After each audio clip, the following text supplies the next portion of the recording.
तो ऐसे जताते हो जैसे कमा कमा के हमें निहाल कर दिया हो। 4 पैसे कमाए नहीं जाते, आगे ऐसे बढ़ बढ़ कर बातें करते हो जैसे पूरे घर का खर्चा तुम ही उठा रहे हो। तुम्हारी इज्जत नफ्स को इतनी ठेस पहुंचती है तो फिर बच्चों के सामने खामोश रहा करो ना। और तुम्हारी अहमियत मेरे सामने सिर्फ इतनी है कि घर के बाहर नेम प्लेट लगी हो, इससे ज्यादा कुछ नहीं। बहुत जल्दी ख्याल नहीं आ गया आपको इस बात का? क्या बाप है हमारे? उस वक्त ख्याल नहीं आया आपको जिस उम्र में बच्चे स्कूल जाते हैं और हम काम पे जाते थे? किया क्या है आपने हमारे लिए? हाँ, इंसान हक उस वक्त जताता है जब अपनी जिम्मेदारियां पूरी करना जानता हो। आज मेरे लिए बहुत खुशी का दिन है। काश कि आपके लिए भी ऐसा होता। खुदा के लिए अब्बू, अगर आप हमें कोई खुशी नहीं दे सकते ना, तो कम से कम हमारी खुशियों के रंग में भंग डालना भी छोड़ दें, प्लीज। अम्मी, रात में आपने सलमा को देखा था? कितना अजीब सा सूट पहना हुआ था उसने, और उसी में वो कितना इतरा रही थी। लेकिन बेटी, तेरा खूबसूरत लग रहा था सूट। वहाँ सब कह रहे थे कि इसका सूट बहुत प्यारा लगता है। वो तुमसे एक बात करनी थी। लो, आप क्या कहना तुमने? रात को लिफाफा तुम्हें मेरे हाथ से दिलवाना चाहिए था। क्यों? उसमें जो पैसे थे वो तुमने दिए थे क्या? वैसे भी एक ही बात है, कोई फर्क नहीं पड़ता। लिफाफे पे नाम तो तुम्हारा लिखा हुआ था ना। फर्क तो पड़ता है, लेकिन तुम्हें नहीं पड़ता। जितना फर्क मुझे पड़ा ना जिंदगी में, किसी को नहीं पड़ा होगा। हक तो ऐसे जताते हो जैसे कमा कमा के हमें निहाल कर दिया हो। 4 पैसे कमाए नहीं जाते, आगे ऐसे बढ़ बढ़ कर बातें करते हो जैसे पूरे घर का खर्चा तुम ही उठा रहे हो। हाँ? समझ में नहीं आता है मसला क्या है इनके साथ। बस रंग में भंग डालना है, वो इनको शौक है, पूरा कर लिया। अच्छे खासे बैठे थे। चलो तुम लोग जाओ दुकान पे। बाय राजा, जल्दी।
हाँ बेटा, एक कर लिया।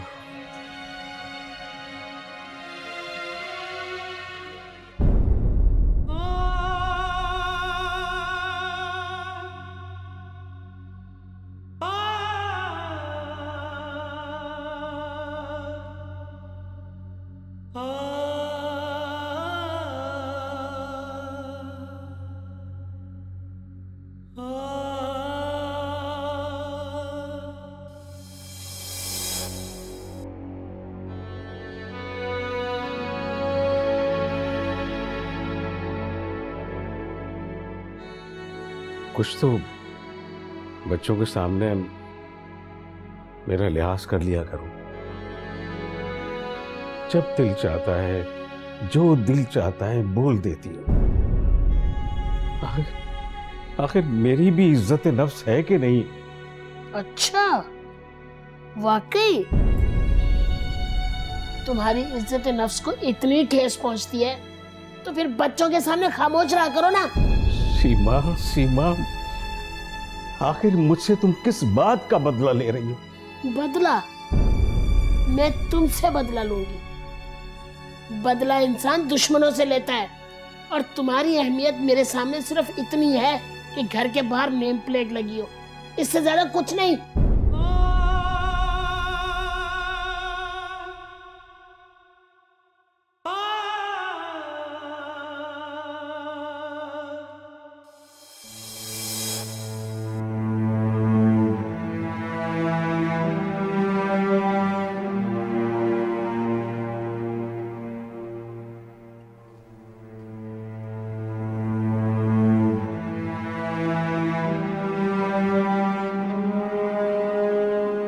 साहब पैसे नहीं।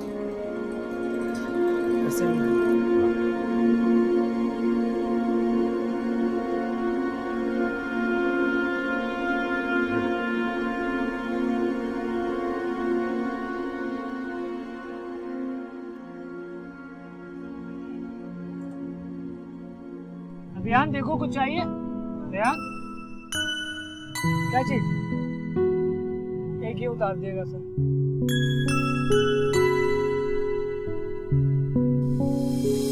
भाई मार्केट में जो कोने वाली दुकान है ना वो खाली होने वाली है। अगर आप कहें तो किराए पर उठा लें, फ्रंट पर आ जाएंगे ना तो कारोबार और बढ़ जाएगा। कारोबार बढ़ गया तो फटीके भी बढ़ जाएंगी। अभी हमारी दुकान अंदर गली की तरफ है, इसलिए लोगों की नज़रों में नहीं आते हम लोग। फ्रंट पर आ जाएंगे तो बहुत जल्द नज़रों में आ जाएंगे। वैसे भी इस दुकान का किराया हमारी दुकान से 10 गुना ज़्यादा है। अगर हमारा कारोबार डबल भी हो जाता है तो हमें कोई खास फायदा नहीं होता। लेकिन बेटा, अभी तक तुम्हें वो लोग जानते हैं जिनको तुम्हारे हाथ का काम पसंद है। लेकिन बेटा, अगर तुम फ्रंट पर आ जाओगे ना तो वो लोग भी तुम्हारे कस्टमर बन जाएंगे जो तुम्हें नहीं जानते।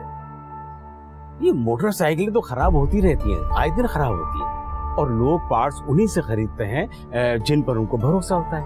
अब वो कस्टमर पार्ट्स उसी से लेता है जिस पे भरोसा करता है, और हमारे कस्टमर हम पर बहुत भरोसा करते हैं, इसीलिए दूर दूर से आते हैं। और आप तो ऐसे बोल रहे हैं जैसे सालों से आप ये काम कर रहे हैं। मेहरबानी करके हमारा काम हमें ही करने दें आप। बेटा, ये चाय पी। अच्छा हुआ लेके आ गई तुम। अबू मुझे पता नहीं था आप भी, वरना मैं आपके लिए भी ले आती। कोई बात नहीं बेटा, कोई बात नहीं। नहीं, मैं अभी ले आती हूँ आपके लिए चाय। जीती रहो बेटा। वाली ये वाली ठीक है। और कुछ?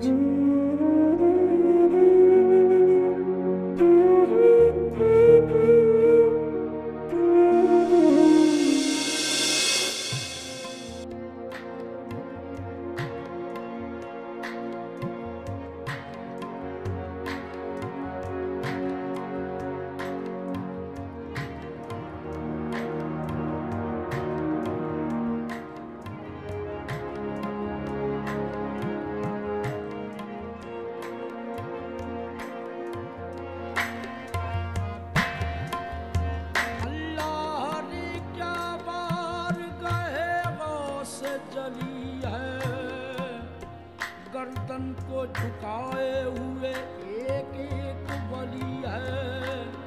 हर गाम पे सजदे की तमन्ना है जिबी को। ये किसका दरे नाज है, ये किसकी गली है। आस्था है ये, आस्था है ये किस शाहे ज़ीशान का। मरहबा मरहबा। आस्था है ये किस शाहे ज़ीशान का। मरहबा मरहबा। आस्था है ये किस शाहे ज़ीशान का। मरहबा मरहबा। आस्था है ये किस शाहे ज़ीशान का। मरहबा मरहबा। आस्था है ये किस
भाभी।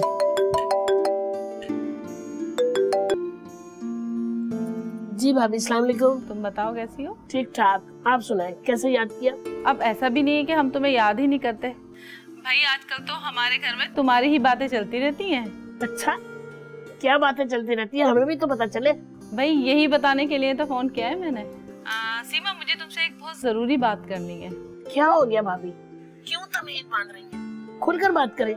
तुम्हें तो पता है कि उमैर और नाजिया एक दूसरे को पसंद करते हैं। क्या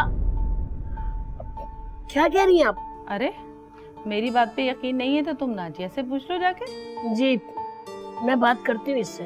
अरे उससे तो तुम बात कर ही लेना, पहले मेरी बात तो सुन लो। जी जी बोले। देखो सीमा, मैं तुमसे ये कहना चाह रही हूँ कि हमारे बच्चे एक दूसरे को पसंद करते हैं, तो हमारा भी फर्ज है कि हम अपने बच्चों की खुशियों का ख्याल रखें। खाना तो खा लो, ठंडा हो रहा है। एक मिनट चुप करो, मैं भाभी से जरूरी बात कर रही हूँ। जी भाभी। वैसे तो मुझे तुमसे ये बात घर आकर करनी चाहिए थी, लेकिन मैंने सोचा कि पहले फोन पर तुम्हारा नजरिया पता कर लूं। अगर तुम्हें कोई एतराज नहीं है तो भाई मैं बाकायदा नाजिया का रिश्ता लेकर आ जाती हूँ। अब तुम्हारे भाई तो है नहीं, जो करना है वो मुझे ही तो करना है। जी भाभी। बस तो ठीक है, मैं इस इतवार को आ रही हूँ नाजिया का रिश्ता लेकर। जब तक तुम अब्दुल सत्तार भाई से भी बात कर लो और नाजिया से भी मालूम कर लो। ठीक है, मैं बाद में आपसे फोन पे बात करती हूँ। अल्लाह हाफिज। चलो ठीक है फिर, अल्लाह हाफिज। ये क्या कह रही है भाभी? क्या कह रही हैं? क्या हो गया? कुछ नहीं भाई, खुशी की खबर है। इस इतवार को नाजिश भाभी उमैर का रिश्ता लेके आ रही है अपनी नाजिया के लिए। उमैर तुम्हारा भतीजा? तो और कौन, उसी की बात कर रही हूँ मैं। मना कर, नाजिया की शादी उमैर से नहीं हो सकती। क्यों अब्बू? मैं तुमसे बात नहीं कर रहा बेटा। लेकिन बात तो मेरे बारे में ही हो रही है ना। मैं बात कर रही हूँ ना, क्यों मना कर दूं? भाई घर का लड़का देखा वाला है, और फिर सबसे बड़ी बात कि ये एक दूसरे को पसंद करते। जरूरी नहीं है कि हमें जो चीज पसंद हो वो हमारे लिए सही भी हो। इस बात का फैसला मैं करूंगी, तुम नहीं। सीमा बेगम, मैं बाप हूँ इसका। बाप? नाजिया, नाजिया बात सुनो। बहुत जल्दी ख्याल नहीं आ गया आपको इस बात का कि आप बाप है हमारे? उस वक्त ख्याल नहीं आया आपको जिस उम्र में बच्चे स्कूल जाते हैं और हम काम पे जाते थे? किया क्या है आपने हमारे लिए? हाँ बुरहान, ये किस तरह बात कर रहे हैं आप अब्बू से? नूर तुम चुप रहो, तुम्हें नहीं पता बचपन से लेके आज तक हमने अपनी हर जरूरत पूरी करने के लिए खुद को भट्टी में जलाया है जिंदगी की। वो बुरहान 12 साल की उम्र से काम कर रहा है और मैं जिस उम्र में बच्चे बाप से खिलौनों की जिद करते हैं उस उम्र से मैं घर के खर्चे उठा रहा हूँ। उस वक्त ख्याल नहीं आया इन्हें कि ये बाप है? बुरहान, मैं बात कर रही हूँ ना। बात तो सुने, खाना तो खाने। बुरहान, बुरहान रुके तो सही, मेरी बात तो सुने। इंसान हक उस वक्त जताता है जब अपनी जिम्मेदारियां पूरी करना जानता हो। एक बात कान खोल कर सुनो, मेरे बच्चों की शादी वही होगी जहां उनकी खुशी होगी, उसमें तुम खुश हो या ना हो। बुरहान बेटा, खाना तो खा ले। बुरहान,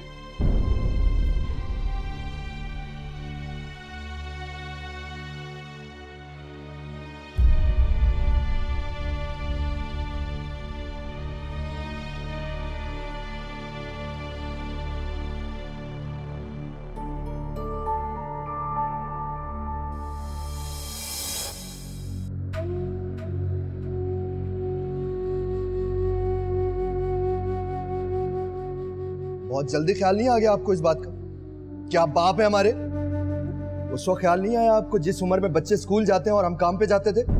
इंसान हक उस वक्त जताता है जब अपनी जिम्मेदारियां पूरी करना जानता हो। एक बात कान खोल कर सुनो, मेरे बच्चों की शादी वही होगी जहां उनकी खुशी होगी, उसमें तुम खुश हो या ना हो। भाई सीमा, फिर मैं रिश्ता पक्का समझूं? बिल्कुल भाभी, पक्का समझे। भाई घर के बच्चे हैं, फिर एक दूसरे को पसंद भी करते हैं, और हम तो बच्चों की खुशी में खुश है ना। भाई ये तो बहुत अच्छी बात हो गई, मगर ये सत्तार भाई नजर नहीं आ रहे, कहीं गए हुए हैं क्या? वो हाँ, उनकी तबीयत कुछ ठीक नहीं है। क्या हुआ भाई को? बस थोड़ा ब्लड प्रेशर लो था तो मैंने कहा कि रेस्ट करें।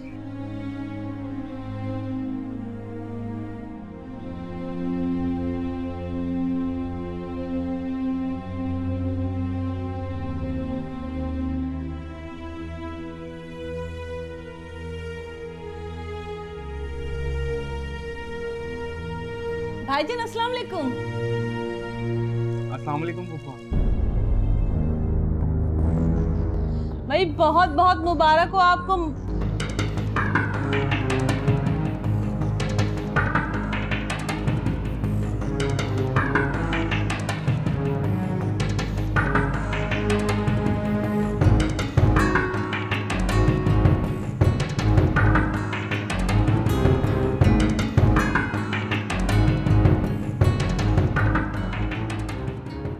अब्बू,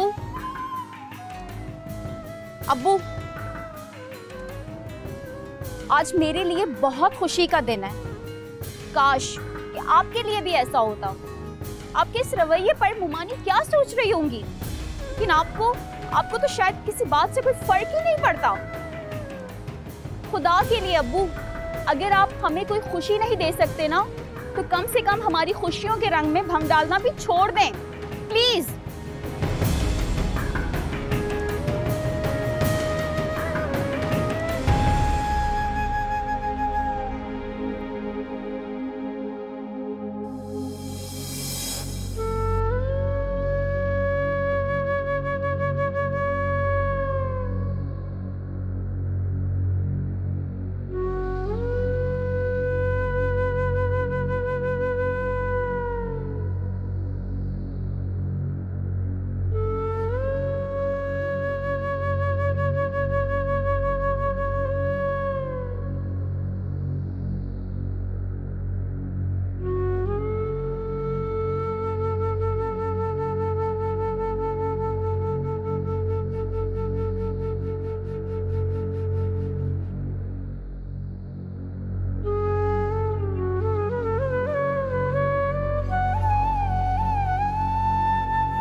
साजिद, ये जो बड़े मियाँ लेटे हुए हैं ना, स्टोर में जाओ, चादर और तकिया लाके इन्हें दो। जो हुकुम शाह साहब। शाबाश, जीते रहो। अस्सलामु अलैकुम वरहमतुल्लाहि वबरकातुहू।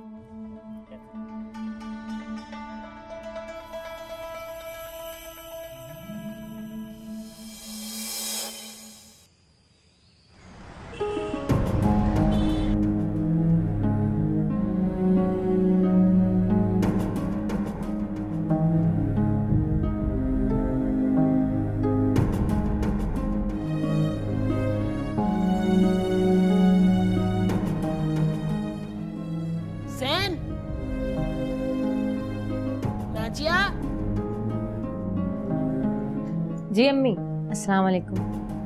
वालेकुम अस्सलाम। जीती रहो। तुमने अपने ससुर को देखा? नहीं अम्मी, मैंने तो कल शाम से नहीं देखा। कल रात खाने पर भी तो नहीं थे ना। हाँ नहीं थे, मगर कहाँ जा सकते हैं, गैर जिम्मेदारी की भी हद होती है। बंदा कहीं ना कहीं से फोन ही कर देता कि मैं यहाँ बैठा हूँ। अम्मी, कल जब मुमानी आई हुई थी तो अब्बू का मूड मुझे कुछ ठीक नहीं लग रहा था। कहीं नाराज होके घर से चले तो नहीं गए? मुझे भी ऐसे ही लगता है। चलो घूम फिर के आ जाएंगे, हमारे सिवा उनका है ही कौन। आज नहीं तो कल वापस ही आना पड़ेगा।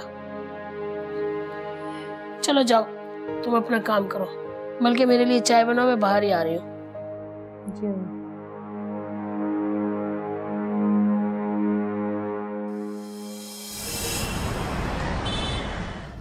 बस करो साजिद, बस कर। अरे नहीं शाह साहब, मुझे आपकी खिदमत करना अच्छा लगता है। मौला तुम्हें खुश रखे, आबाद रखे। शाह साहब, ये सामने बड़े मियाँ देख रहे हैं, एक हफ्ते से इनको देख रहा हूँ, यूं ही चुपचाप बैठे रहते हैं, किसी से कोई बात नहीं करते। अगर कुछ खाने को दे दो तो खा लेते हैं, वरना यूं ही चुप बैठे रहते हैं। आग में जितना शोर होता है ना, राख में उतना ही सन्नाटा होता है।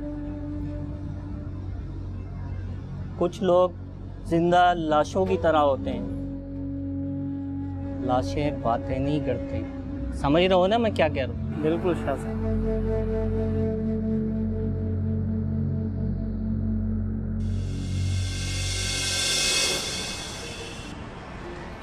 डेढ़ हफ्ता हो गया उनको गए हुए, पता नहीं कहाँ होंगे, किस हाल में होंगे, मुझे नहीं पता। कहीं से भी उनको ढूंढ के लाओ। अम्मी, जब उन्हें हमारी कोई फिक्र नहीं है तो आप उनकी इतनी फिक्र क्यों कर रही हैं? फरहान प्लीज अब आप शुरू मत हो जाइएगा। औलाद होना, अगर बाप की जगह तुम्हारी कोई औलाद गुम हुई होती फिर तुम जब पूछती। आप भी तो हमेशा उन्हें बातें सुनाती रहती थी, लग गई होगी उन्हें कोई बात बुरी। हाँ, सारा कसूर मेरा ही तो है। अम्मी, हर जगह देख लिया उनको, हमने अस्पतालों में भी देखा है, कहीं पता नहीं चला उनका। कहीं उन्हें कुछ हो नहीं गया हो। अल्लाह ना करे। सीमा, कैसी बातें कर रही हो? अल्लाह ना करे कि भाईजान को कुछ हो। तो मुझे ये बताओ कि तुमने पुलिस में रिपोर्ट लिखवाई या नहीं? मोमानी, रिपोर्ट में क्या लिखा है कि उन्हें हमारी कोई बात बुरी लग गई और वो नाराज होकर चले गए। कोई खो जाए तो उसे ढूंढा जा सकता है, लेकिन अगर कोई मिलना ही ना चाहे तो उसे कैसे ढूंढे? और वैसे भी वो कोई बच्चे नहीं है जो रास्ता भूल गए। उनका होना या ना होना हमारे लिए बराबर है।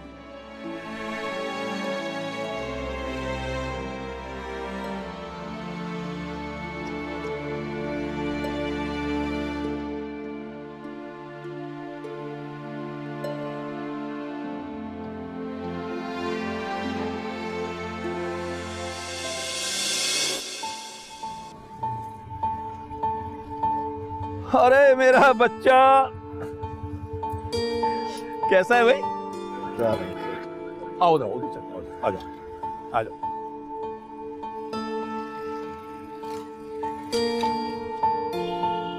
बैठो बेटा, बैठो।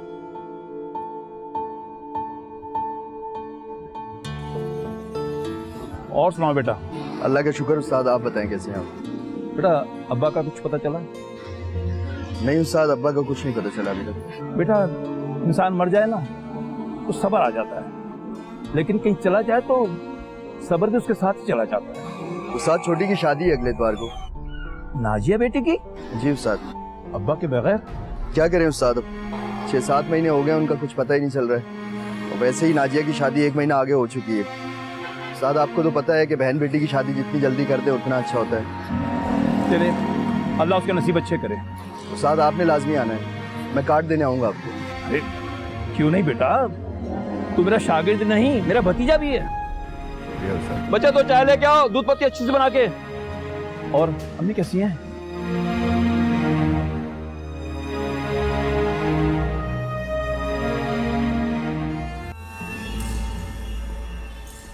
तुझे कितनी बार समझाया कि मुझे घर पर कॉल नहीं किया कर। अब मेरी शादी हो गई है यार, और मेरी बीवी को पता नहीं है मैं क्या काम करता हूँ। अच्छा खैर, बोल बात क्या है? क्या? उसे मैंने कितनी दफा समझाया कि बाइक छीनते वक्त सिर्फ डराया कर, ये फायर मारने की क्या जरूरत थी? अच्छा ठीक है ठीक है, उसे बोल कुछ दिन के लिए नवाबशाह चला जा। और बात सुन, ये गाड़ी फौरन खुलवा। नाजिया, वो मैं। तुम्हारा ये कारोबार है? मुझे नहीं पता था कि जिस इंसान के लिए मैं अपने बाप के सामने खड़ी हो गई, उसके हाथ खून से रगे मैं। नाजिया, मेरी बात तो सुनो तुम। हाथ नहीं लगाना मुझे। मैं अभी और इसी वक्त अपना सामान पैक करके अपनी अम्मी के घर जा रही हूँ। अरे ये क्या बात हुई?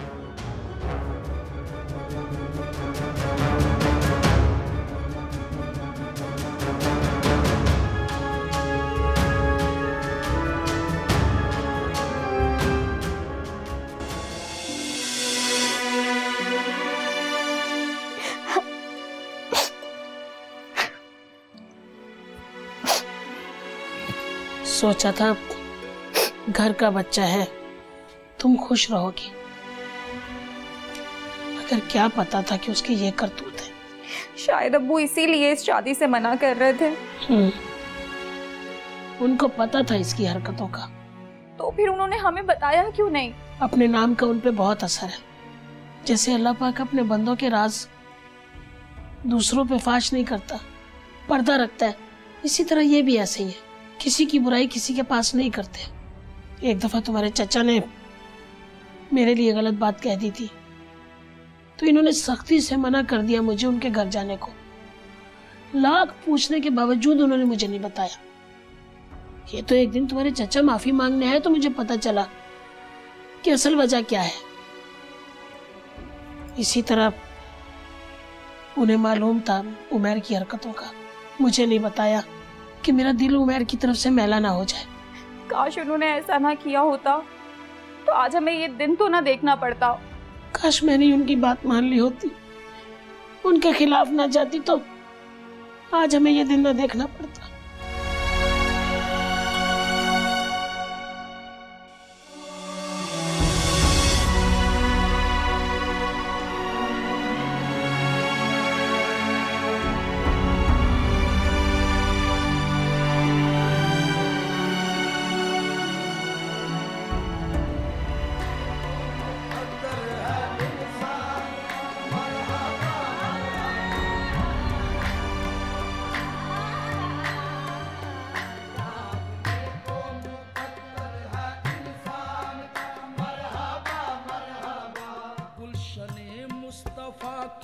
फबन और है ये चमन और है, गुलशने मुस्तफा की फबन और है ये चमन और है, शाहे अबरार की अंजुमन और है ये चमन और है, शाहे अबरार की अंजुमन और है ये चमन और है, वे गुलदस्ताए पंजतन और है ये चमन और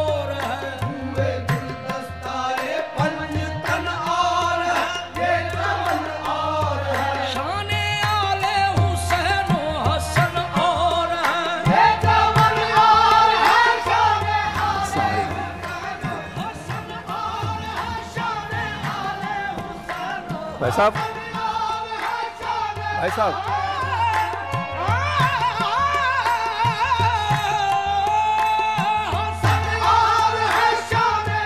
अब्दुल सत्तार, हसन और है ये चमन और है सरमदी रंग।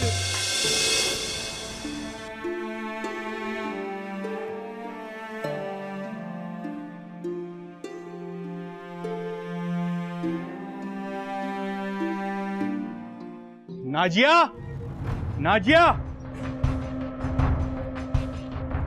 चलो नाजिया। क्या हुआ है? क्यों चीख रहे हो? ये कौन सा तरीका है घर में आने का? फुफ्फो, मैं अपनी बीवी से बात करने आया हूँ।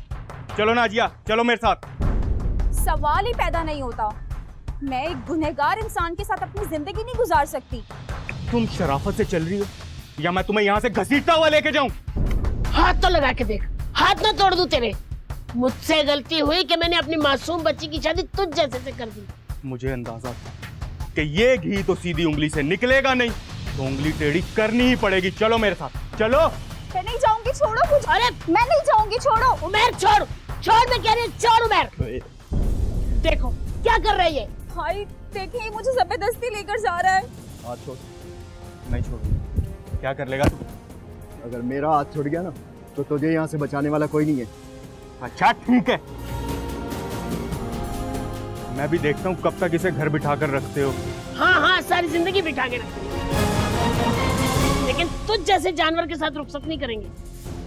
चल बाहर निकल, निकल यहाँ से। ठीक है, मैं भी कोई मरा नहीं जा रहा इसके बगैर। चल यहाँ से। देख लूंगा मैं तुम सबको। चल निकल यहाँ से।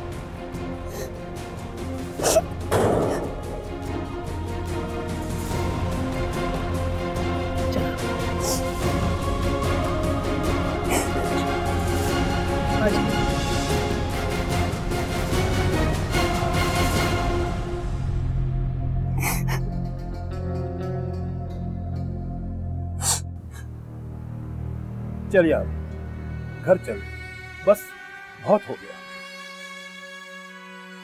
सही कह रहा है तू, बहुत हो गया। सारी जिंदगी जिल्लत बर्दाश्त करता आया, अब नहीं होती, बहुत हो गया। ये जिल्लत बर्दाश्त है तुझे? यहाँ फकीरों की सी जिंदगी गुजार रहा है। जरा सोच, कल को तुझे कुछ हो गया तो क्या लावारिस मौत मरना चाहता है?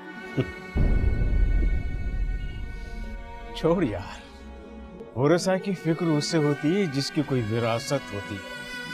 मैंने तो अपनी औलाद को विरासत में महरूमी के सिवा कुछ भी नहीं दिया। मेरे होने न होने से उनकी जात पर, उनकी जिंदगी पर कोई फर्क नहीं पड़ेगा। तो जहां तक बात जिल्लत की है ना इस्माइल, तो जब कोई गैर कोई भी ताना देता है तो बुरा नहीं लगता है, लेकिन जब अपना कोई वही ताना देता है तो रूह कट कर रह जाती, कट कर रह जाती।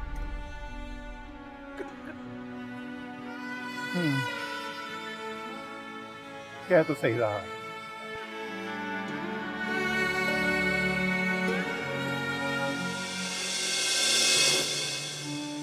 उस्ताद सब खैरियत तो है? इतनी जल्दी क्यों बुला लिया दुकान से? हाँ, तुम्हारे अब्बू की कोई खबर लाई है? बोले ना उस्ताद, कुछ पता चला अब्बू का? कहाँ है वो? मर गया वो। क्या? जीते जी मर गया, और उसके मारने वाले कोई और नहीं, उसके अपने।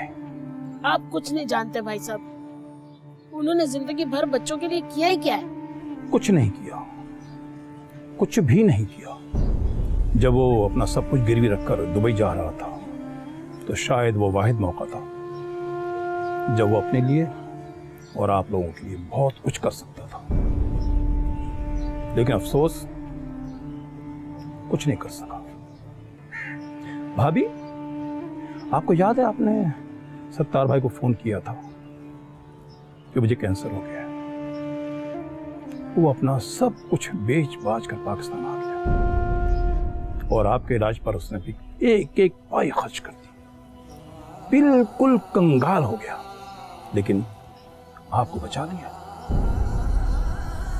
लेकिन अफसोस उसके बाद वो कुछ नहीं कर सका। लेकिन शायद आप लोग नहीं जानते, जितनी तकलीफ आप सबको उठानी पड़ी है उससे कहीं ज्यादा तकलीफ उसने खुद उठाई है। आदमी के लिए एहसास कम नहीं होता कि वो अपने बीवी बच्चों के लिए कुछ ना कर सके। ये एहसास उसे पल पल मारता है। वो एक बहादुर आदमी था, इसलिए उसने खुदकुशी नहीं की। अगर वो खुदगर्ज होता तो दिल बर्दाश्त होकर बहुत पहले खुदकुशी कर चुका होता। लेकिन आप लोगों की खातिर उसने पल पल मरना कबूल किया। फरहान साहब, आप भी यही समझते हैं ना कि आपके बचपन की तबाही का बायस आपका बाप है? ये सच है, लेकिन आज जहां तुम दोनों खड़े हो ये भी तुम्हारे बाप की वजह से है। ये क्या बोल रहे हैं उस्ताद आप? मैं ठीक कह रहा हूं। सत्तार जानता था कि वो अपने बच्चों को आला तालीम नहीं दिलवा सकता, इसलिए उसे तुम लोगों को हुनर सिखाने का सोचा।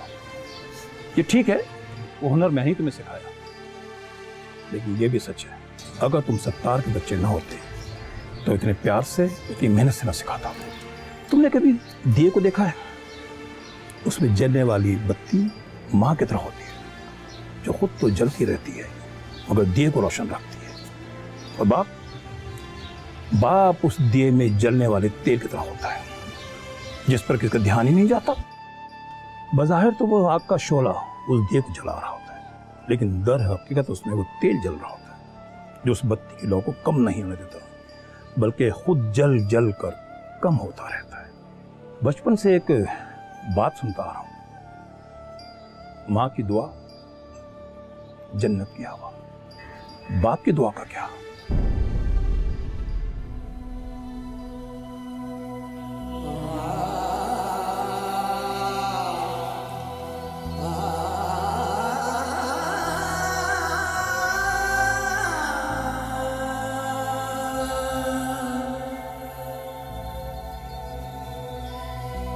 ah